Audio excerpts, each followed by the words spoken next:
कब्रिस्तान में चुड़ैल माँ। इंस्पेक्टर रंजीत रात ड्यूटी खत्म कर हमेशा की तरह काली पहाड़ के बगल में बने कब्रिस्तान वाले रास्ते से अपने घर लौट रहा था। उस दिन थाने पर बहुत काम था, इसलिए वो कुछ ज्यादा ही थक गया था। जैसे ही उसकी बाइक कब्रिस्तान के बगल से गुजरी तो उसे कुत्ते के रोने की आवाज सुनाई दी। हालांकि वो हर दिन इस रास्ते से लौटते वक्त कुत्ते के रोने की आवाज सुनता था, लेकिन आज जो आवाज वो सुन रहा था वो बिल्कुल अलग थी, क्योंकि कुत्ते के साथ साथ उसे किसी औरत के रोने की आवाज भी सुनाई दी। उसने अपनी बाइक रोक दी। अरे, ये किस तरह की कुत्ते के रोने की आवाज है? पहले तो मैंने ऐसी आवाज नहीं सुनी। इंस्पेक्टर रंजीत मन ही मन ये भी सोच रहा था और आसपास उसकी निगाहें उस कुत्ते को और उस औरत को भी तलाश रही थी, लेकिन उसे आसपास ना तो कोई कुत्ता दिखा और ना ही कोई औरत। ये तो गजब बात है, कुत्ते के रोने की आवाज सुनाई दे रही है लेकिन वो तो दिख ही नहीं रहा है। औरत के रोने की आवाज भी आ रही है लेकिन वो भी तो दूर दूर तक नहीं दिख रही है। उसने फिर से अपनी बाइक स्टार्ट की और घर की ओर निकलने ही वाला था कि उसने देखा कि कब्रिस्तान से भागता हुआ एक कुत्ता बाहर निकला और उसकी बाइक के आगे खड़ा हो गया और उसे देखकर जोर जोर से भौंकने लगा। रंजीत ने उसे भगाने की कोशिश की। हटो हटो यहाँ से, चलो चलो। लेकिन वो कुत्ता नहीं भागा, उल्टा उसने रंजीत का पैंट अपने दांतों से पकड़ लिया। अरे अरे, ये क्या कर रहे हो? छोड़ो छोड़ो मेरी पैंट, छोड़ो। रंजीत ने किसी तरह कुत्ते को धक्का दिया और बाइक से उतरकर पत्थर ढूंढने लगा। इस बीच उसने देखा कि कुत्ता उसके पाँव में लौट गया है और फिर से उसकी पैंट पकड़कर उसे खींचकर कब्रिस्तान चलने के लिए कह रहा है। अरे, लगता है ये मुझे कब्रिस्तान के अंदर ले जाना चाह रहा है, लेकिन क्यों? रंजीत ने फिर कुत्ते को कुछ नहीं कहा और अपने हाथ में टॉर्च लिए उसके पीछे पीछे कब्रिस्तान के अंदर चला गया। थोड़ी दूर जाने पर उसे एक कब्र दिखाई दी। उसने देखा कि उस कब्र के ऊपर एक औरत अपनी छोटी बच्ची को गोद में लिए बैठी है। उसने टॉर्च की रोशनी उसकी तरफ की और उससे पूछा, कौन हो तुम? इस तरह अपनी बच्ची के साथ बैठी क्यों रो रही हो? लेकिन उस औरत ने रंजीत की बातों का कोई जवाब नहीं दिया और अपनी बेटी को गोद में लिए सुलाती रही। सो जा मेरी बेटिया, सो जा, सुख सपनों में खो जा मेरी बेटिया, सो जा, सो जा मेरी बेटिया, सो जा, सो जा, सुख सपनों में खो जा मेरी बेटिया, तू सो जा। अचानक से उस औरत ने उस कुत्ते को अपने पास बुलाया। कुत्ता उसके पास भागता हुआ गया और उसके पैरों में लौटने लगा। ये देखकर वो औरत रोने लगी।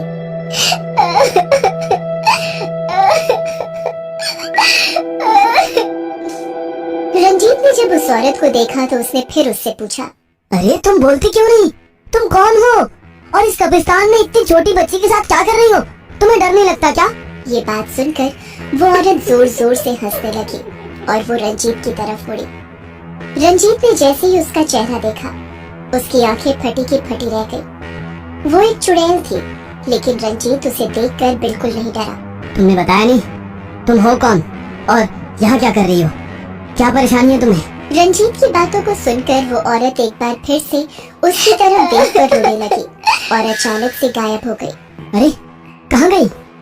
कहाँ गई वो? रंजीत ने उसे ढूंढने की बहुत कोशिश की, लेकिन वो औरत उसे कहीं नहीं मिली। वो कुत्ता जो उसे लेकर वहाँ आया था वो फिर से रोने लगा। इंस्पेक्टर रंजीत अपने घर वापस लौट आया, लेकिन अभी भी उसकी आंखों के आगे उसी औरत और उस छोटी बच्ची का चेहरा घूम रहा था। कौन थी वो औरत? कब्रिस्तान में क्या कर रही थी? क्या उसके साथ कुछ गलत हुआ है? उस कुत्ते का उससे क्या संबंध है? लेकिन रंजीत को अपने किसी भी सवाल का जवाब नहीं मिला। अगले दिन वो पुलिस स्टेशन गया तो, लेकिन उसका मन काम में बिल्कुल नहीं लग रहा था। ये देखकर हवलदार माधव ने उससे पूछा, क्या बात है सर? आज आपका चेहरा बहुत उदास लग रहा है और मैं देख रहा हूँ कि आज आपका ध्यान कहीं और है। तब इंस्पेक्टर रंजीत ने कल रात वाली घटना हवलदार माधव को सुनाई। उस घटना को सुनकर माधव बहुत डर गया। सर, कल रात आप जिससे मिले थे, लगता है वो चुड़ैल थी। चुड़ैल? जी सर, चुड़ैल। मैं नहीं जानता कि वो कोई चुड़ैल थी या इंसान, लेकिन वो जो भी थी वो किसी मुसीबत में थी, हमें जाकर इस बात का पता लगाना होगा। लेकिन इंस्पेक्टर रंजीत की बात सुनकर हवलदार माधव डरते डरते उनसे बोला, अरे सर, भगवान का शुक्रिया कि कल रात उस चुड़ैल ने आपको कुछ नहीं किया और आपकी जान बच गई। आप एक बार फिर से उस कब्रिस्तान में जाकर क्यों किसी मुसीबत को दावत देना चाहते हैं? मेरी मानिए, आप वहाँ मत जाइए, क्या पता वो चुड़ैल हमारे साथ क्या करे। हवलदार माधव, मुझे नहीं पता था तुम इतने डरपोक हो। सर, डरपोक की बात नहीं है, कोई अपराधी होता तो मैं भिड़ जाता उससे, लेकिन चुड़ैल से। माधव, वो एक औरत थी और मुसीबत में थी। पुलिस का काम मुसीबत में पड़े लोगों की मदद करना, ना कि डर कर भाग जाना। तुम नहीं जाना चाहते तो कोई बात नहीं, मैं तो जाऊंगा ही। इंस्पेक्टर रंजीत की बातों को सुनकर हवलदार माधव को अपनी भूल का एहसास हुआ। वो उस रात इंस्पेक्टर रंजीत के साथ उस कब्रिस्तान की ओर निकल पड़ा। कब्रिस्तान के बाहर उसी तरह उन्हें कुत्ते और औरत के रोने की आवाज आई। थोड़ी देर बाद वही कुत्ता फिर उन्हें दिखा। माधव, ये देखो, ये वही कुत्ता है जो कल मुझे अपने साथ उस कब्र के पास ले गया था। वे दोनों उस कब्र के पास पहुँचे।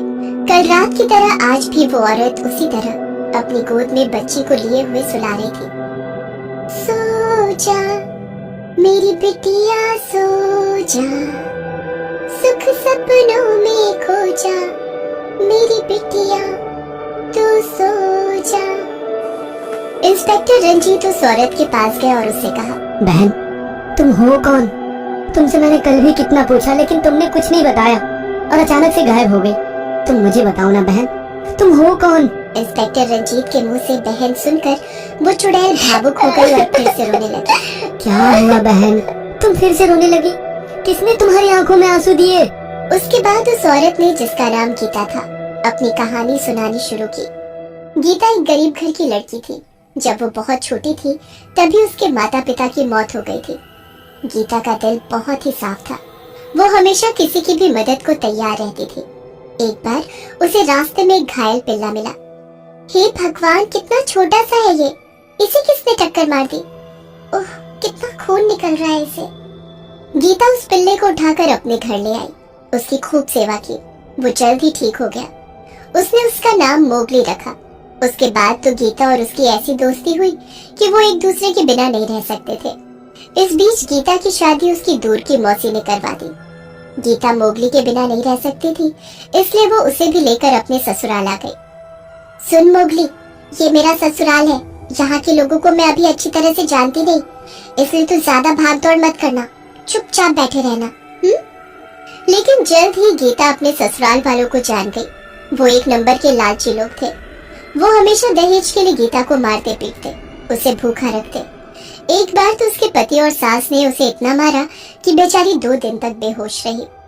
जब वो उसे मार रहे थे तो मोगली उन पर भौंकने लगा, तो उन लोगों ने उसकी भी पिटाई कर दी। यही नहीं, उसके ऊपर गर्म पानी भी फेंक दिया। हमारे घर में रहता है और हम ही पे भौंकता है, मार दूंगा मैं तुम्हें। जब गीता को होश आया तो उसने मोगली की ऐसी हालत देखी तो उसे रोना आ गया। उसने उसे बोला कि वो यहाँ से चला जाए, लेकिन मोगली उसे छोड़कर जाने को तैयार नहीं हुआ।